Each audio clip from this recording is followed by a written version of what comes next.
This week, the ski resort industry saw another COVID-era policy become a new normal.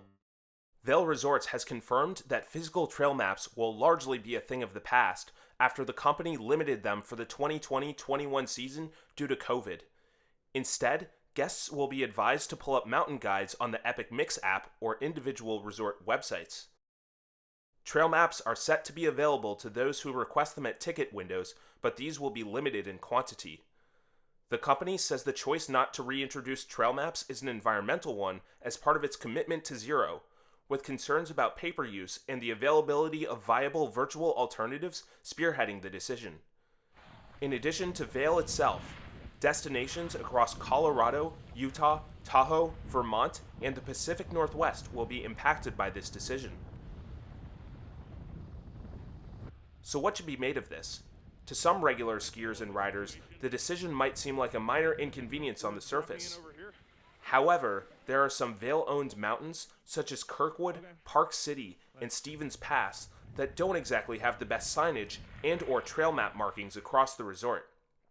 Moreover, many expert zones across all mountains are notorious for the lack of signage to mark where trails start.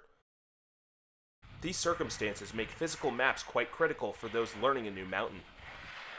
Additionally, while the corporate executives at Vail might think that mobile phones are a sufficient alternative to physical maps, phone batteries do not do well in the cold, making them impractical to use on the mountain, not to mention the relationship between gloves and touchscreens.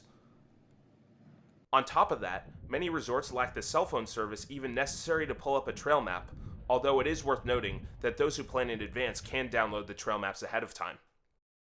Vail Resorts made this commitment under the guise of environmental responsibility, and that's commendable.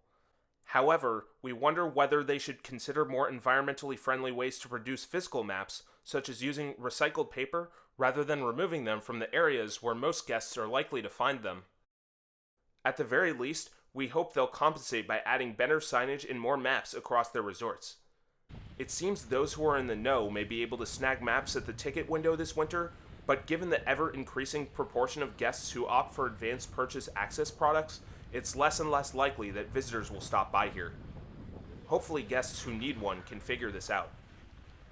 If you want to see how some of Vail Resort's mountains stack up, check out our Beaver Creek, Park City, Heavenly, or North Star video reviews by clicking the icons on the screen.